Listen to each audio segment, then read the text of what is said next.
In 1992, Yukari Yokoyama was born to her father Yasuo and her mother Mitsuko in Ota City, Japan. They were a normal, middle-class family who loved each other and never did anything out of the ordinary. During the holiday of Tanabata, which is a summer celebration of two lovers who have been separated meeting up, Yukari mysteriously vanished. On July 7th of 1996, Yukari was with her parents and younger sister as they attended a pachinko parlor. Mitsuko took her sister to play a machine while Yasuo took Yukari and played a different machine. Yukari was left to entertain herself however she could. When it was lunchtime, Mitsuko took the children out of the parlor to the parking lot and fed Yukari's sister, but Yukari wasn't hungry herself. They went back inside, but in classic little kid mode, Yukari told her mother that she was hungry all of a sudden. Her mother gave her a rice ball and an orange juice and told her to wait on a nearby couch so she could play one of the machines. At around 1:40 p.m., Yukari approached her mother and told her about an uncle. For those of you who don't know, uncle is a term that people in Japan use to describe older men, so it oftentimes doesn't actually refer to anyone in the family. In this case, Yukari was referring to her eventual kidnapper, but unfortunately, her mother did not understand what she was talking about. It has been speculated that Mitsuko either couldn't hear what she was saying because the parlor was too loud, or Yukari's words were simply too confusing and disjointed. After all, she was only 4 years old. 10 minutes later, Mitsuko turned around to check on her daughter, but Yukari was nowhere to be seen. Her half-eaten snack and orange juice were sitting on the couch, but the girl herself was missing. Mitsuko immediately found Yasuo and told him that she didn't know where Yukari was. The couple frantically began searching the parlor, looking in the bathrooms, the parking lot, and even beneath the parked cars. They found no trace of their daughter. Yukari's parents eventually went to the police station and reported her missing. Over the next 2 days, 70 police officers scoured the area, but found nothing. None of the patrons who had been at the parlor could seem to remember seeing Yukari until the police finally found a witness who reported seeing the young girl getting into a white car around the time of her disappearance. The police reviewed the parlor's CCTV footage and found a very unsettling timeline of events. At 1:27 p.m., a man who was wearing sunglasses, a hat, sandals, and a black jacket entered the parlor. He walked straight to the bathroom and then came back out at 1:33 p.m. when he approached Yukari and sat down next to her. He began talking to her and even smoked a cigarette while having this creepy conversation. At 1:42 p.m., he got up and left the parlor. Right around this time is when Yukari went to her mother and told her about the uncle. After being dismissed by Mitsuko, Yukari walked back to the couch, then to the front entrance where she exited the parlor. There were no cameras in the parking lot, so this was the last time Yukari Yokoyama was ever seen. Disturbingly, many people believe that Yukari's case is connected to several other kidnapping cases in Ota City and Ashikaga City.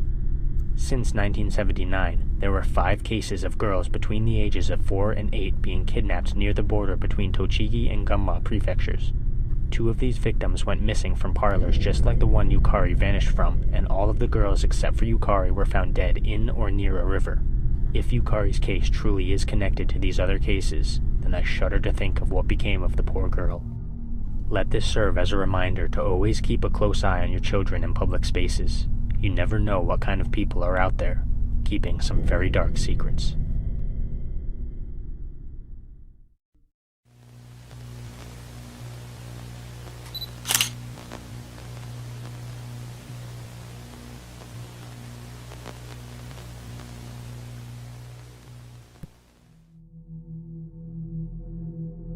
Andres Martinez Navarro was commissioned to drive a tank truck with 20,000 liters, or over 5,000 gallons, of sulfuric acid from Los Canovas to Bilbao in Spain. He talked his wife, Carmen Gomez, into accompanying him on the journey, and their 10-year-old son, Juan Pedro, also tagged along. Despite being a work trip for Andres, Juan viewed the drive as an adventure with his family. His parents had promised that he could come with them if he received good grades in school, so the boy was eager for the trip. On June 25th of 1986, at around 6 a.m., Andres drove a Volvo F12 truck into the Somosierra mountain pass north of Madrid province. The truck began to pick up speed, and before long, it was traveling much too fast. It passed by 2 other vehicles in the same lane, getting so close to them that it actually ripped off the lateral mirror of another truck. The speeding vehicle suddenly smashed into the back end of a third vehicle, pushing it forward until it was forced off the road. Mere seconds later, the Volvo crashed into another truck that was coming in the opposite direction at a speed of 140 kilometers per hour, or roughly 87 miles per hour. The tank ruptured, sending thousands of gallons of sulfuric acid spilling over the road and the truck's cabin. A toxic cloud soon covered the surrounding area.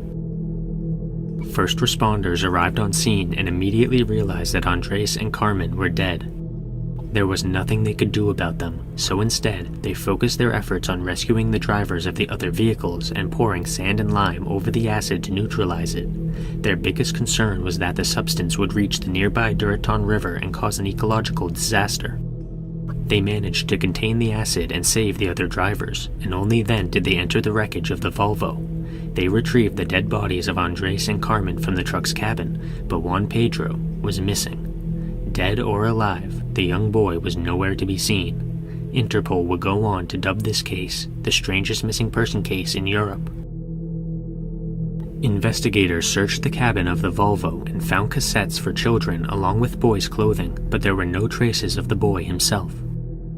They used a crane to lift up the truck, thinking that Juan Pedro may have fallen out of the vehicle during the impact, but there was nothing there either. Police officers, volunteers, students, and even the military searched the surrounding area for the boy or his remains for several days, but they found nothing. They dug through the sand and lime to see if they had accidentally buried Juan Pedro, but this turned up nothing as well. At a loss, the investigators spoke to chemists about the acidity of sulfuric acid. Specifically, they wanted to know if it was corrosive enough to entirely dissolve a 10-year-old boy's body without leaving a trace. Multiple chemists stated that this would be impossible. Even if Juan Pedro had been showered in acid alongside his parents, there would have at least been traces of his remains. In order for his body to completely dissolve, he would have had to have been completely submerged and for a significant amount of time. His flesh could have dissolved within 24 hours, but his bones would take up to 5 days to sustain any serious damage. Furthermore, materials such as hair, nails, and teeth do not react to sulfuric acid, which means that even if Juan Pedro's body had dissolved, there would still be some trace of him left behind. The Volvo's route was examined, and the authorities determined that they had made all the scheduled stops at the appropriate times. A waiter at an inn near the beginning of the mountain pass remembered serving the family. According to him, there was nothing unusual about them or their order. They ate, paid, and left.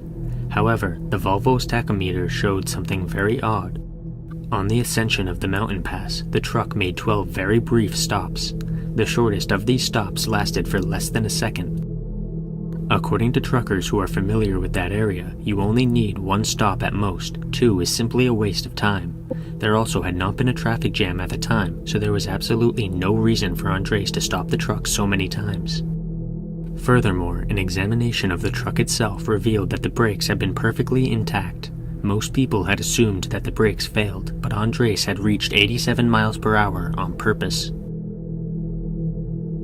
Another detail about the case comes from the driver of the truck that was pushed off the road by the Volvo. This man claims that a white Nissan Vanette stopped by his vehicle shortly after the accident. The van was driven by a man with a mustache who was accompanied by a blonde woman. The man had a foreign accent and told the trucker not to worry. The woman was a nurse and wanted to make sure he was okay. The woman checked his injuries briefly, and the van departed to check on the driver who had collided headfirst with the Volvo. This interaction led many people, especially locals, to speculate about the man and woman, but the police were never able to track them down. Additional details have been added by curious locals, but they don't seem to be credible. One of the most prominent theories on the case is that the crash was connected to drug trafficking. Some sources have claimed that on the morning in question, there was a police checkpoint in Somosierra. Some people believe that a group of drug runners stopped Andres and told him to transport their product for them because a family driving a legitimate transport vehicle would not draw much suspicion. Andres refused to follow their orders, and they kidnapped Juan Pedro as a result, which caused Andres to chase down the drug runners at a high speed. Other people believe that Andres followed the drug runners' orders and they took Juan Pedro as insurance. Either way, this theory has never been confirmed and remains a piece of speculation. In 1987, a national newspaper called El País reported that traces of heroin had been found in the tank of the Volvo. El País is typically considered to be a serious and reliable source, so this account wasn't written off as a conspiracy theory. The authorities investigated Andres' business but could find no ties between him and anyone in the drug business. Another theory on the case is referred to as the Good Samaritan hypothesis. An officer who responded to the scene believes that the couple in the white van picked up Juan Pedro and tried to drive him to a hospital after seeing his injuries, but he ended up dying on the way. They disposed of his body in order to avoid any questions or suspicion. This theory has also never been substantiated. In the aftermath of the accident, there have been 2 reported sightings of Juan Pedro. The first came from Bilbao, which was the destination of the family's journey. This report was investigated but led nowhere. The second reported sighting came from a driving school teacher who told the police that he had met a child in downtown Madrid in May of 1987. According to this teacher, an elderly blind woman entered his business to ask where the American embassy was located. She claimed that her family had recently escaped from Iran and were living on the streets. She was accompanied by a 10-year-old boy who spoke Spanish with an Andalusian accent. The teacher asked about the boy and the woman immediately changed the subject. When Juan Pedro's photo was shown on TV, the teacher thought he bore a strong resemblance to the boy who had been with the woman. However, Juan Pedro was not Andalusian and would not have had that accent, which cast some doubt on the report. The police and Juan Pedro's remaining family members did not take this seriously. To this day, the disappearance of Juan Pedro Martinez remains a strange and unsettling mystery. Hopefully the truth can come to light at some point, but until it does, all we can do is speculate.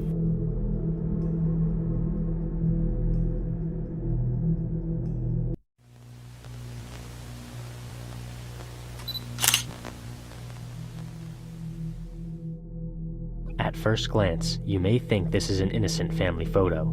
However, this man who's holding the baby may change your mind. John Edward Robinson was the 3rd son of his abusive father and strict mother. Robinson entered a private school for aspiring priests, but soon dropped out due to disciplinary issues. Robinson would frequently engage in fights with other boys and spent a lot of time in detention. In 1961, he enrolled at Morton Junior College in Illinois, but dropped out after 2 years. In 1964, he married Nancy Jo Lynch after moving to Kansas City, and they had 4 children together. The family man would soon relapse into his old ways of getting in trouble. In 1969, Robinson was arrested for embezzling $33,000 from a medical practice in Kansas City. Robinson had been working in the practice as a radiographer under forged credentials. 4 years later, he violated his probation by moving to Chicago without permission. Robinson was eventually arrested for embezzlement again, and he was ordered back to Kansas City, where his probation was extended. 4 years later, in 1975, he was charged with security and mail fraud, and his probation was extended yet again. Robinson was simply incapable of making an honest living. When he was named to the board of directors for a charitable organization in 1977, he forged letters from the executive director of the organization. He sent these letters to the mayor of Kansas City, informing him that he was the organization's Man of the Year.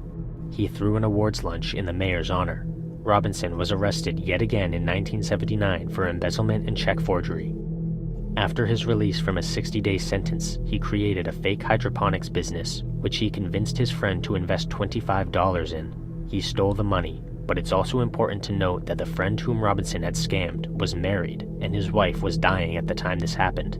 His friend had wanted to use the return from the investment to pay for her medical care. John Robinson wasn't done just yet, however. His worst string of crimes came next. In 1984, Robinson hired a woman named Paula Godfrey to work as a sales representative for one of his fake companies. She went missing shortly after Robinson offered to drive her to the airport for a flight she had to catch. Only a year later, Robinson met a homeless woman named Lisa Stacy and her 4-month-old daughter, Tiffany. Robinson convinced Lisa to join an outreach program for young mothers that would give her a home and a job in Chicago. After she left with Robinson, he contacted his own brother and informed him that a baby was up for adoption because its mother had killed herself. His brother received Tiffany, and Lisa was never heard from again. In 1987, Robinson hired 27-year-old Catherine Clampett for the same fake company he used on Paula Godfrey. Clampett attended a business meeting with Robinson and was never seen again. After getting out of prison in 1994 from fraud charges, the prison librarian from the prison he had attended left her husband and moved to Kansas to work for Robinson. Robinson had her husband's alimony check sent to a P.O. box in Kansas, and Beverly Bonner disappeared. Robinson continued cashing the alimony checks for several years. Before long, Robinson discovered a brand new hunting ground for victims. On the internet, Robinson perused online chat rooms under the username Slave Master. It was in one of these chat rooms that he found 45-year-old Sheila Faith. Sheila accepted a job offer from Slave Master because she needed to pay for her mother's medical expenses. Her mother had a birth defect that affected her spine. Sheila moved to Kansas City and immediately went missing. Slave Master began using BDSM chat rooms. In 1999, he offered a job to 21-year-old Izabela Luica, a Polish immigrant. Izabela moved to Kansas City, where Robinson gave her an engagement ring and paid for a marriage license that never got picked up. Izabela signed a slave contract under Robinson's ownership, which gave him total control over her life, including her bank accounts. Izabela disappeared shortly after this, and Robinson told a web designer he employed that she had been deported for smoking marijuana. In 2000, Robinson convinced a 27-year-old nurse named Suzette Truton to become his submissive sex slave. While Robinson and Suzette were supposedly abroad, Suzette's mother received several typed letters from her daughter. The letters had Kansas City postmarks. Suzette went missing shortly after this. Robinson was eventually caught due to his failure to properly cover his tracks. He received the death penalty and remains on death row to this very day. Robinson represents the very worst of humanity, the capability of committing countless atrocities for your own gratification. Hopefully none of us accept a job offer from anyone like John Robinson.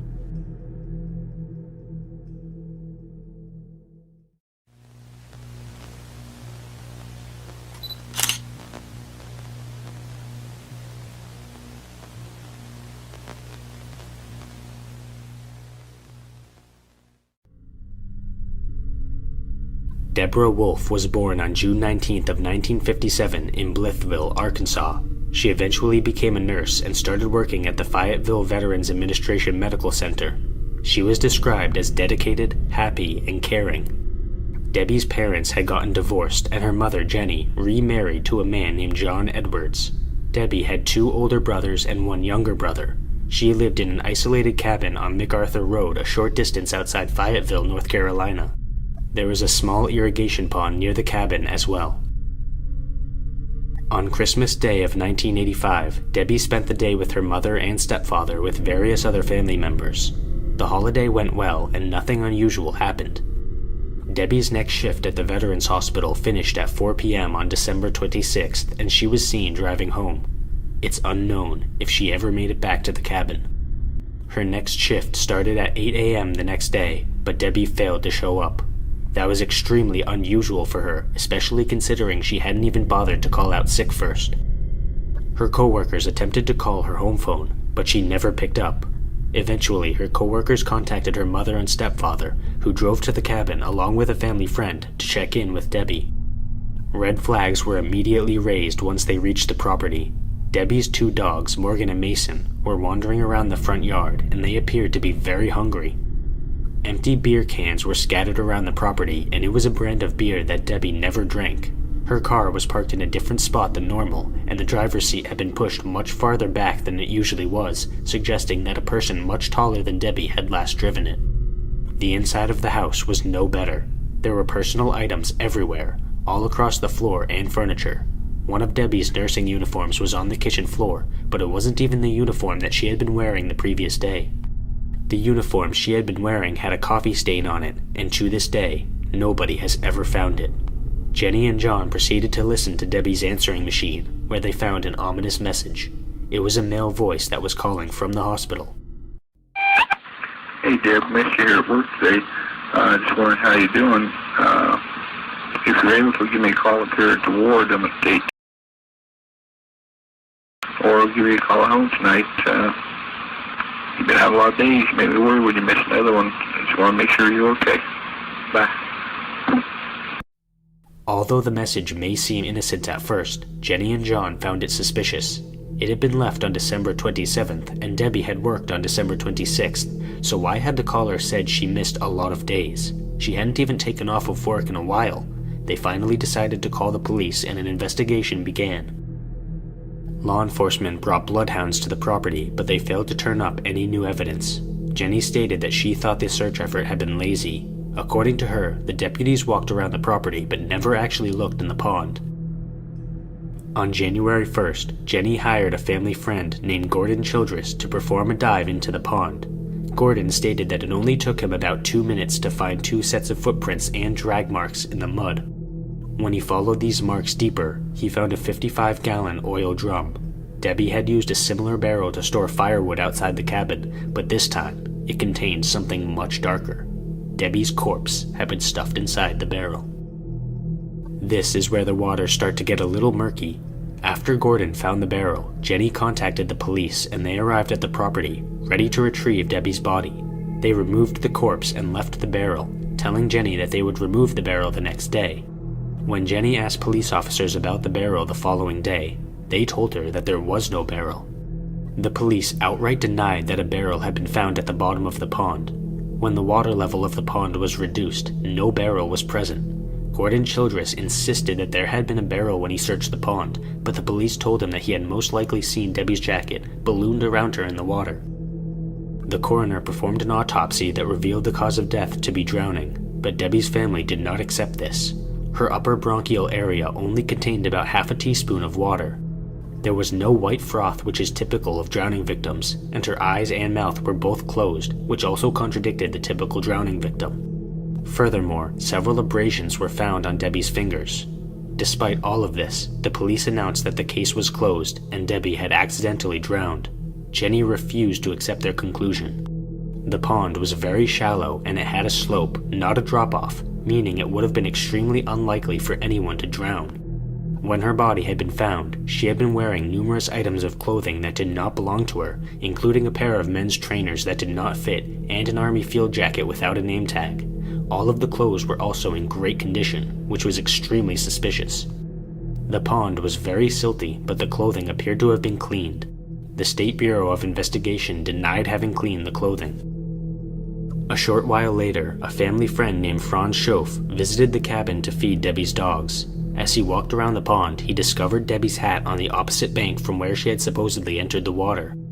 Given the fact that it was winter and there was a thin layer of ice on the surface, it was very unlikely that the hat had simply floated there. This further suggested that Debbie had not accidentally entered the water. There were 2 main suspects in Debbie's death, both of them being hospital volunteers. Debbie herself was responsible for coordinating the volunteers, meaning she would have had close contact with both suspects. The first man had a history of psychiatric illness and was known to make phone calls to Debbie's house. He also wanted to start a romantic relationship with her. A few days after he was questioned by law enforcement, he left the state. The second suspect was known to ask Debbie out on dates frequently, but she rejected him each time. He was thought to be the person who had left the message on her answering machine, but the police cleared him of involvement. Jenny spent the rest of her life insisting that her daughter had been abducted and murdered by one of the suspects, then returned to her property after her death. The police continued refusing to acknowledge this possibility, insisting that Debbie's death had been an accidental drowning. To this day, the circumstances surrounding her death are unknown, and the truth doesn't seem likely to ever be revealed.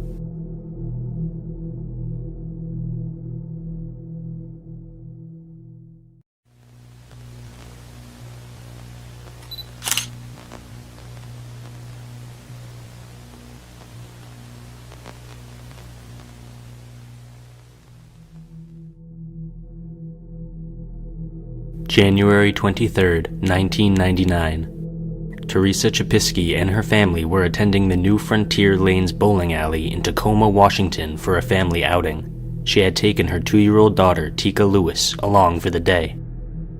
When it was Teresa's turn to bowl, she checked to make sure Teekah was still in sight. The toddler was playing in the arcade with some other children. Teresa turned her attention back to the game and took her turn, but when she was finished, Teekah was nowhere to be seen. Just like that, in a few short moments, the little girl had vanished. Immediately, my heart stopped, Teresa stated. Teresa's family immediately notified a nearby police officer who was off duty, and the bowling alley was subsequently shut down for the remainder of the day. The police arrived and began checking the vehicles that were leaving the parking lot. They could find no trace of the missing girl. Investigators realized what must have happened when they saw an emergency exit door right next to the arcade games. The kidnapper must have taken Teekah and left through that door, which would have only taken a matter of seconds. The days go by, the minutes go by, the hours go by, and there's no news. None. The police went door to door asking everyone in the general area about Teekah, and they also used volunteers and canine units to scour the grounds surrounding the bowling alley. Databases of known child predators were researched to no avail. The FBI eventually got involved and used helicopters, infrared technology, and bloodhounds to search around, but none of these efforts resulted in anything. Whoever had kidnapped Teekah Lewis was clearly an expert. A witness from the bowling alley reported that they had seen a maroon Pontiac Grand Am from either the 80s or 90s speeding away from the scene shortly after the disappearance. Another witness reported seeing a Caucasian male with shoulder-length brown hair, a pockmarked face, a mustache, and a large nose following a child to one of the alley's exits. Someone claimed to have a vision about Teekah's disappearance, and a child from Dallas who bore a strong resemblance to Teekah was also looked into. Law enforcement received over 700 tips during the investigation, but the result was always the same: nothing. Teresa and her family only had one known enemy, Teekah's biological father, but he was in prison at the time of her disappearance and was therefore ruled out as a suspect. No other suspects have ever been named in the case. Over the years, Teekah's disappearance gradually froze over due to a lack of evidence, and eventually became a cold case. The authorities never found a body or even the clothes that Teekah had been wearing at the time. Because of this, the Tacoma police stated that it is a possibility she is still alive and does not know she was a kidnap victim. After all, she was taken at just 2 years old, meaning that an adult Teekah would have little to no memory of her kidnapping. It's possible that she was a victim of human trafficking. Other theories have arisen in the case as well. Just 2 months before Teekah's disappearance, a young boy was arrested in a bowling alley bathroom. The description of the perpetrator that security guards provided bore some similarities to the description of the man from Teekah's case, although without CCTV images, it's impossible to conclusively determine this connection. Furthermore, there was an attempted kidnapping at a park near the New Frontier bowling alley on the morning of Teekah's disappearance. The father of the 2 children involved reported that the would-be kidnapper had fled the scene in a blue 1995 Pontiac Grand Am.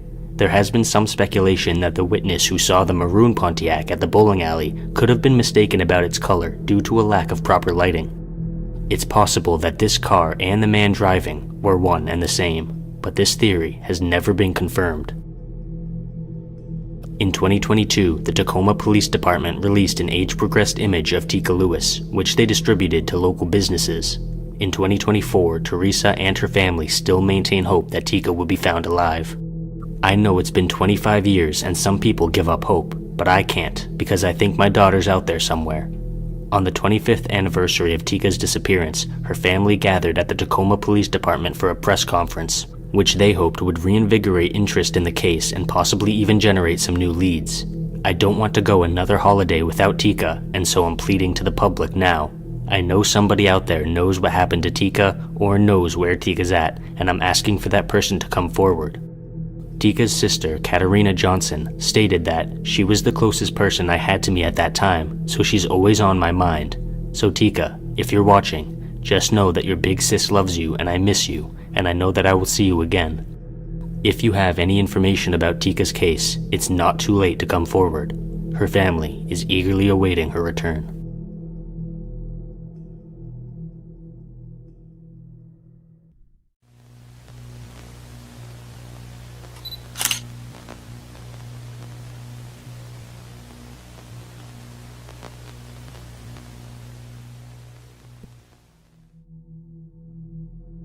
Wendy Hudakoc was born in Ontario, Canada, and moved to Naples when she was in middle school. In 1998, 14-year-old Wendy was a freshman at Naples High School where she was an honor student. She was enrolled in several advanced classes and played softball for the local team. On November 14th, her mother and stepfather were both out of town. One of her stepfather's co-workers was staying at the house to babysit Wendy and her 16-year-old sister. They also had a friend sleeping over. At 11 p.m., Wendy received a phone call and she snuck out of the house through a window in order to attend a party. When she attempted to convince her sister and friend to join her, they both refused. She took her stepfather's pager and told her sister to let her know if their babysitter noticed she was missing. She didn't take any clothing, makeup, or other personal belongings. The following details about that night were pieced together by law enforcement. Wendy went to the party with a 20-year-old friend named Ronald DePeppo, whom she had met a month prior. DePeppo had called Wendy's home phone after they first met and told her stepfather that he was 18. Her stepfather had told him that Wendy was only 14 and to leave her alone. Despite not having a criminal record, DePeppo had a history of getting into relationships with underage girls. They left for the party between 2 and 2:30 a.m. in DePeppo's blue Mazda. According to DePeppo's timeline of events, Wendy received a page and they made a pit stop at a payphone so she could call her sister. After the call, she requested that DePeppo drive her home because she was planning on meeting up with someone named Jeff. He dropped her off at the house at 2:45 a.m. At some point during the night or early morning hours of November 16th, Wendy vanished. DePeppo claims that he spent the rest of the night at a friend's house, but this friend, Johnny Walker, said DePeppo left the house at 11 p.m. and did not return until 9 a.m. the next morning. DePeppo's then-girlfriend reported that he had told her to lie to the police, telling them that he had been with her on the night in question. On December 1st, DePeppo's car burst into flames and was completely destroyed. DePeppo told the police that he had accidentally dropped a cigarette which had caused the fire. Walker corroborated this. When the police performed a forensic analysis of the vehicle, it did not turn up any evidence, which is hardly surprising given the fire. This incident has caused many people to suspect that DePeppo was destroying evidence in his car and that he must have been responsible for Wendy's disappearance. DePeppo cooperated with police during the early days of the investigation, but after a while he hired an attorney and refused to answer questions or take a polygraph exam. Wendy's family members have each passed polygraphs and the police ruled them out as suspects. Johnny Walker has been considered a person of interest in the case due to his relationship with DePeppo and the fact that he is now a registered sex offender. When law enforcement initially questioned him, he told them he had never met Wendy and did not know her. However, 20 years later, he claimed that he knew Wendy and she had been dating DePeppo during an interview. This contradicted both his own story and DePeppo's story. Wendy's case eventually went cold without any hard evidence linking her disappearance to any suspects. Records have shown that she has never applied for a driver's license or gotten a job, as her social security number has never been used. This rules out the possibility that she had run away. Although Wendy had run away once before, it had only been for a day, and the fact that she had never used her social security number is a clear indication that she did not start a new life for herself. Unfortunately, this means she is most likely deceased. On her 21st birthday in 2005, her family held a memorial service in a Toronto church. She was listed as a survivor of her mother in her mother's obituary, and her sister and stepfather still hope that she will be found.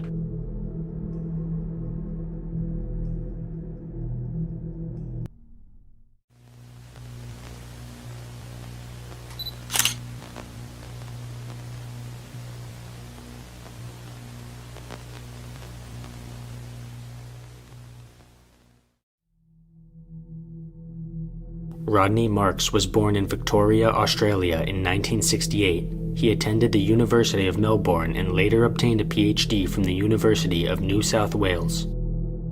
Rodney became an astrophysicist and was temporarily placed at the South Pole Station from 1997 to 1998. He was then employed by the station to work with the Smithsonian Astrophysical Observatory, where he worked on the Antarctic Submillimeter Telescope and Remote Observatory.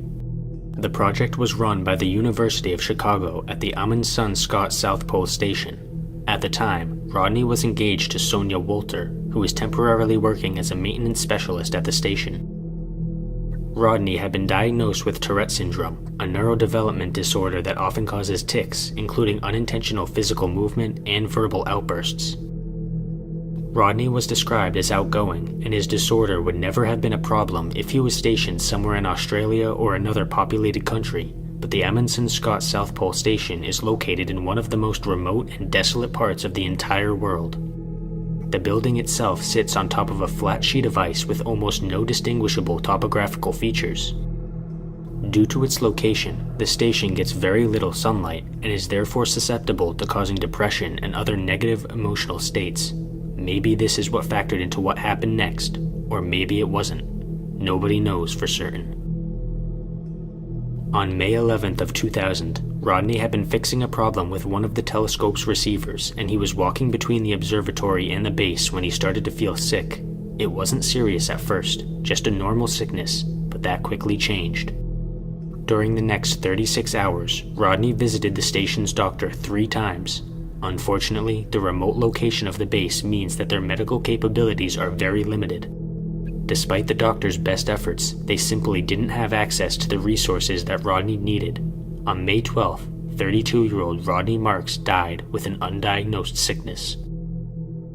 The National Science Foundation released a statement saying that Rodney had apparently died of natural causes, but the particular cause of death had not yet been determined.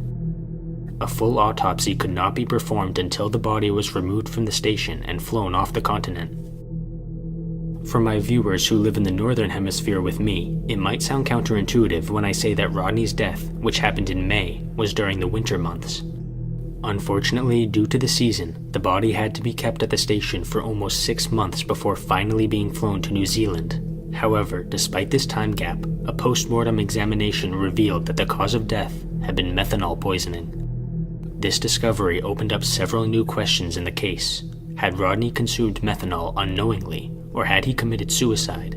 If he drank methanol unintentionally, had someone else given it to him? Investigators were determined to find the answers to these questions, but the process would turn out to be very complicated.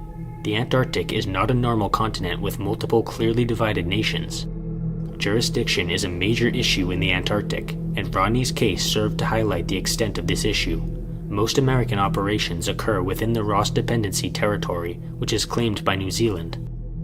However, the United States government does not accept New Zealand's claim to the territory, and they oppose the application of New Zealand law to American citizens in the Antarctic. New Zealand, in turn, has allowed the United States to conduct investigations into crimes involving only Americans, but Rodney wasn't an American. A detective senior sergeant of the New Zealand police undertook the investigation and stated that, in my view, it is most likely Marks ingested the methanol unknowingly. At the time of his death, Rodney had been involved in a serious and healthy relationship, had no financial problems, and was very close to completing a slew of academic work. He had also sought medical attention immediately. For these reasons, the detective did not believe Rodney had intentionally killed himself. Disturbingly, the detective attempted to communicate with the people who had been at the station at the time of Rodney's death, but they were hardly cooperative. We wanted the results of the internal investigation and to get in contact with people who were there to ask them some questions. They weren't prepared to tell us who was there. They have advised that no report exists. To be frank, I think there is more there. There must be. I am not entirely satisfied that all relevant information and reports have been disclosed to the New Zealand police or the coroner. Out of the 49 total people who had been on base at the time of Rodney's death, only 13 agreed to speak with the detective. When he asked the United States for information on the team of scientists, he received no response. In fact, the United States conducted its own investigation without the knowledge of New Zealand or the head detective, but to this day, it's unknown what the US investigators may or may not have uncovered. We only know the New Zealand detective's work. According to his investigation, Rodney's arms were marked by injection sites from a needle, but his body contained no illicit substances whatsoever. Rodney had also suffered from alcohol abuse before his death, but his body showed no signs of having succumbed to alcohol poisoning. It was also extremely unlikely that Rodney had simply made a mistake in drinking methanol. After all, he was a highly experienced scientist who was fully aware of the implications of ingesting the substance. The only theory that seemed plausible was murder. One of the other workers on the base must have slipped methanol into Rodney's drink for some unknown reason. Rodney's case made news headlines around the world for being the first murder ever in the Antarctic. To this day, the case has never been solved, and Rodney's killer walks free, knowing full well the pain he caused and the brilliant mind he stole from the world. Hopefully the truth will be revealed someday, but until that happens, Rodney's death will remain a true cold case.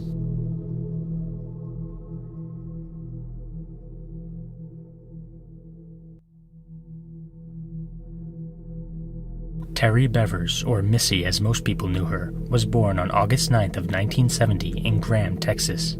She married Brandon Bevers in 1998, and the couple had 3 daughters while living in Red Oak, Texas. Missy worked as a fitness instructor at a church 20 minutes away from her home. Her classes usually took place outside in the parking lot, but on April 18th of 2016, there were heavy rains that forced Missy to change her plans. She informed her students that the class would be held inside the church that day. She was seen entering the building at 4:18 a.m. to prepare for the class, which would begin at 5 a.m. Shortly after 5 a.m., one of Missy's students entered the church and accidentally stumbled across Missy's dead body. The student contacted the authorities, but it was too late. Missy was pronounced dead when the police arrived on scene. There were several puncture wounds to Missy's head and chest, and multiple tools were found near her body. The police began searching the church's security camera footage, and they found a chilling clue. At around 4 a.m., the cameras had picked up a person wearing a SWAT uniform with matching gear walking through the church.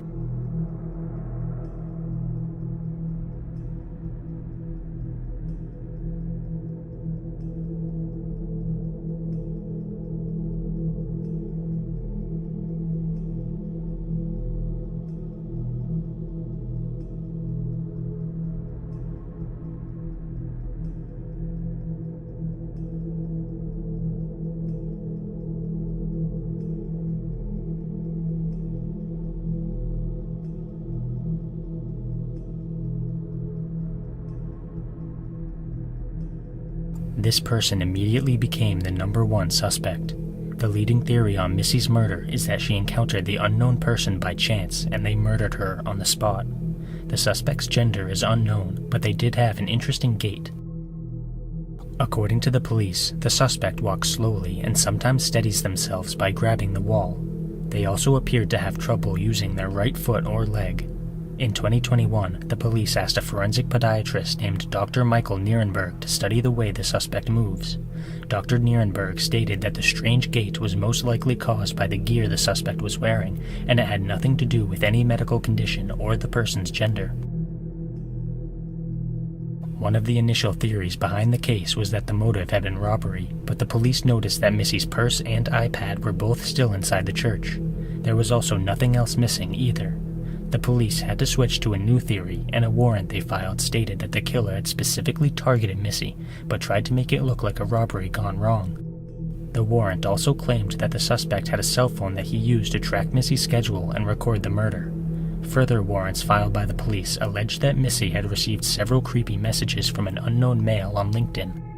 They were able to track down someone whom Missy had spoken with on LinkedIn in the months leading up to her death, but the man claimed their conversation had been flirtatious and harmless.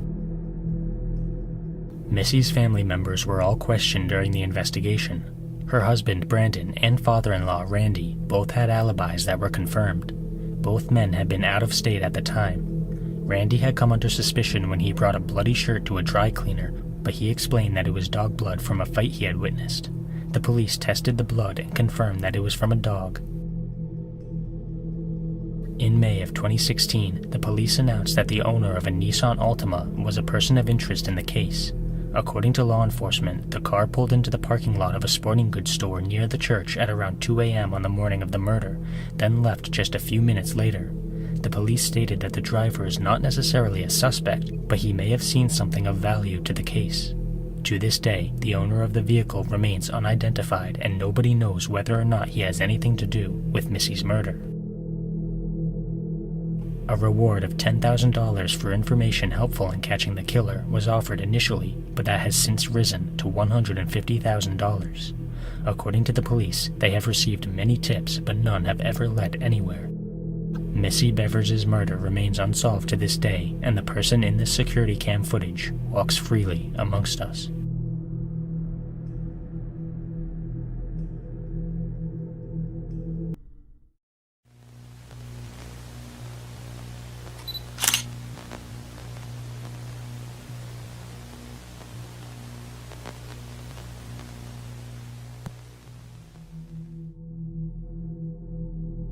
The term Angel of Mercy refers to medical practitioners who intentionally cause harm and in some cases even death to their patients.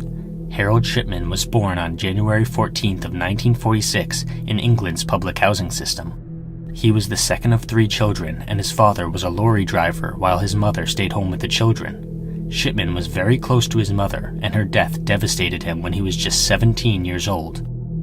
He witnessed the home doctor administering morphine to his mother shortly before the lung cancer took her life. His activities later on in life would bear a disturbing resemblance to the treatment his own mother received. On November 5th of 1966, Shipman married Primrose Oxtoby, and they had 4 children together. Shipman began studying medicine at the Leeds School of Medicine, from which he graduated in 1970. His early career was spent at Pontefract General Infirmary, but later in 1974 he landed a job as a general practitioner at the Abraham Ormerod Medical Center.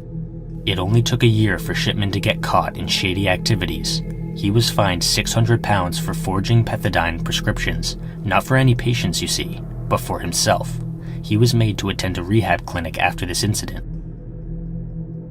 In 1977, he got a job at Donnybrook Medical Center, again as a general practitioner. It wasn't until March of 1998 that a doctor named Linda Reynolds finally noticed that something was wrong.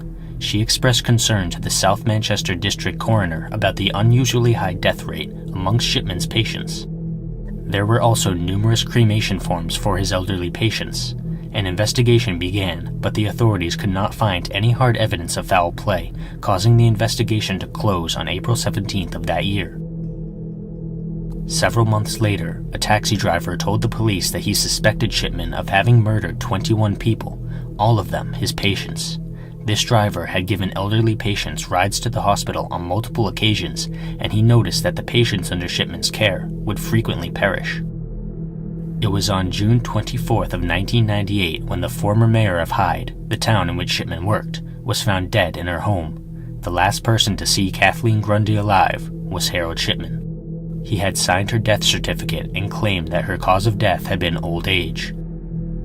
Kathleen's daughter, Angela Woodruff, raised concerns about her mother's death after she discovered that Kathleen's will did not leave anything to her. Instead, the will left all of Kathleen's money to Dr. Shipman, someone who had no personal connection to Kathleen. Angela took her concerns to the police and another investigation ensued. Kathleen's body was exhumed for further examination, which uncovered something very unsettling. Her body contained traces of diamorphine, a medical form of heroin that is often used as a pain reliever in cancer patients. Kathleen had never been diagnosed with cancer. Shipman told the authorities that she had been an addict, and he showed them his medical journal, which contained notes about her supposed addiction. However, when the police examined his computer, they found that these journal entries had been written after Kathleen's death. Harold Shipman was arrested on September 7th of 1998. Inside his home, the police found the typewriter he had used to forge Kathleen's will. It was revealed that Shipman had a consistent modus operandi. He would administer a fatal dose of diamorphine in his patients, sign their death certificates, and then falsify their medical records in order to cover up the murder, thereby making people believe that his victims had been in poor health. According to a mathematician named David Spiegelhalter, Shipman could have gotten caught sooner if there had been statistical monitoring in the medical field. In 1996, there were 67 excess deaths of females over the age of 65, whereas in 1998, there were 119 excess deaths in the same demographic. The signs were there for anyone to read them.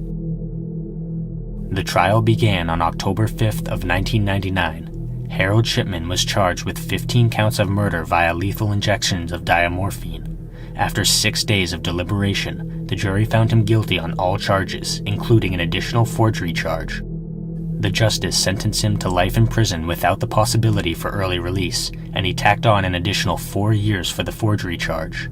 The General Medical Council removed Shipman from the medical register 11 days after the conviction. Harold Shipman himself denied the murder charges, claiming that the evidence was unreliable. His wife also maintained his innocence. Their denial fell on deaf ears, and Shipman's choice of friends while in prison also served to make his guilt more ironclad.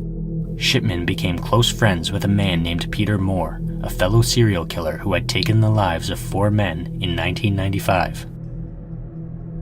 On January 13th of 2004, 57-year-old Harold Shipman hanged himself in his cell. The families of some of his victims said that they felt cheated by his suicide due to the fact that he never actually confessed or provided any motive for his actions. The papers had various differing perspectives on Shipman's suicide. The Daily Mirror called him a coward. The Sun's front page headline read, "Ship Ship Hooray," and The Independent requested that an inquiry into Shipman's death be carried out as a means of assessing the state of prisons in the UK. In the aftermath of his death, Shipman's career was further scrutinized. Janet Smith, the judge who submitted the report that had been requested by The Independent, admitted that there had been numerous other suspicious deaths during Shipman's career, but they could not be conclusively linked to him. In total, 459 people died while under his care between 1971 and 1998, but it will never be known how many of these were purposeful murders. Smith estimated that he killed roughly 250 people during that time period, but that number is certainly not fact. 6 doctors who had signed cremation forms for Shipman's victims were charged with misconduct because they had failed to see the pattern at play. All 6 of these people were found not guilty. 2 other doctors had similar charges filed against them for failing to notice the excessive doses of morphine that Shipman had been administering. The case didn't end there either. As late as 2005, it was revealed to the public that the police had confiscated more than £10,000 worth of jewelry from Shipman's garage. Only 1 ring was ever confirmed as having belonged to one of his victims, although some people believe other pieces of jewelry may have been stolen from his other victims. Today, Hyde Park contains a memorial garden for Shipman's victims, named the Garden of Tranquility. Many of the families were still seeking compensation as late as 2009, but I'm sure the emotional damage Shipman caused could never possibly be repaid. I can't say I'm sorry that he's dead.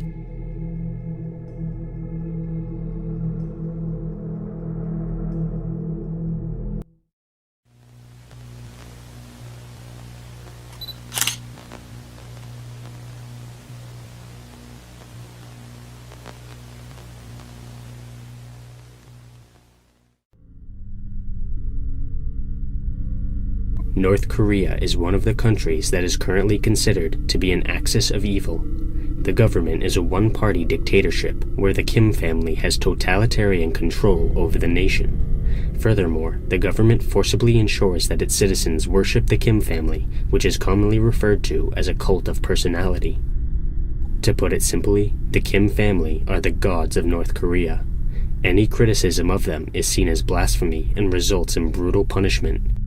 People who are born in the country have next to no shot at a good life and hardly any hope for a better future. Woo In-hee was born sometime between the 1930s and 40s in Kaesong, North Korea. She became a dancer and worked during the Korean War. Then she was later taken to Pyongyang to become an actress.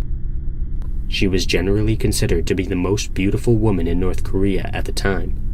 After just a year in the nation's capital, In-hee was given the lead role in a movie called The Tale of Chungyang, which earned nearly instant stardom for the young woman. She would proceed to gain roles in numerous other films, including The Girl from Diamond Mountain, which portrayed the life story of a woman.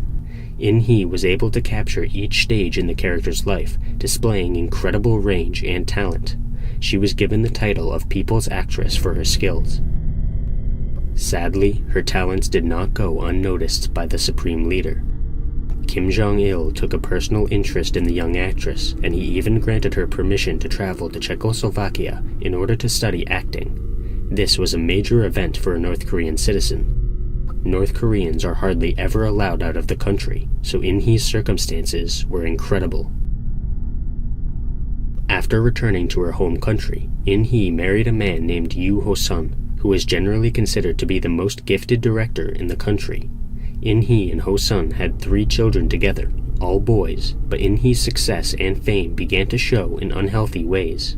During the 1970s, she started having affairs with numerous other men, which destroyed her reputation. Almost all of the people she saw on the side were people who worked in the film industry, which sparked rumors to spread like wildfire all around her. Eventually, her colleagues directly confronted her, accusing In-hee of adultery to her face. In-hee was defiant, pointing out that the men accusing her were the same men she was unfaithful with. They were just as guilty as she was. However, her title of People's Actress was stripped from her, and she was forced to work in the boiler room of the film studio for a full year. This was a dangerous job with 12-hour shifts, but things suddenly changed in 1979 when In-hee was allowed to return to acting. During the resurgence of In-hee's acting career, she began a relationship with Kim Jong-il. The movie Unsung Heroes was being filmed at the time, and Ho-sun played one of the characters. It's unclear exactly how the relationship between the actress and the dictator started, but there are two main theories. First, In-hee may have flirted with the dear leader for years before the relationship actually began. Second, In-hee could have used the relationship as a bargaining chip to reinstate her acting career. Either way, the dear leader was not an ideal partner. He tasked one of In-hee's acting colleagues with following her around and reporting on her activities. The relationship was a jealously guarded secret. After some time, In-hee fell in love with a Korean man who had been living in Japan but moved back to Korea in order to work for a radio station. The couple was unable to meet in public, so they typically spent their nights together driving around in the man's Mercedes. In the winter of 1980, after taking a joyride, the couple were found in the vehicle suffering from carbon monoxide poisoning. They had left the engine running with the windows shut to keep out the cold, but the toxic fumes had built up inside the cabin. The man passed away from the poisoning, but In-hee was rushed to a hospital where she recovered. She was interrogated about the man in the car, and during this interrogation, she mentioned her relationship with Kim Jong-il. This one tiny slip-up spelled the end of In-hee's life. In 1981, In-hee was told that she was free to go, but instead, she was taken to the Kangkon Military Academy north of Pyongyang. She was forced onto the shooting grounds, tied to a post, and publicly executed. There was a crowd of 6,000 people watching, which included Ho-sun. There were 12 gunmen in total, each of whom discharged 10 rounds from their AK-47s. In-hee's body was horrifically mutilated until she was no longer recognizable. In-hee's name and face were both erased from North Korean films and magazines. The witnesses to the execution were ordered not to speak about what they had seen, although this order was clearly not followed. A South Korean television drama called Until the Azalea Blooms was created after In-hee's death, and it portrays her life. The show was banned in North Korea, and people have been punished for watching it. The North Korean government is an example of the lowest humanity has to offer. I believe it's important to circulate Woo In-hee's story because the Kim family attempted to have it purged from history, and we cannot let evil like that stand. Woo In-hee was by no means a perfect human being. She made many mistakes with her romantic life, but she was also extremely talented and the mother of 3 children who would never see her again. Kim Jong-il's actions are inexcusable, and that's not even considering the irreparable harm he's done to his country as a whole.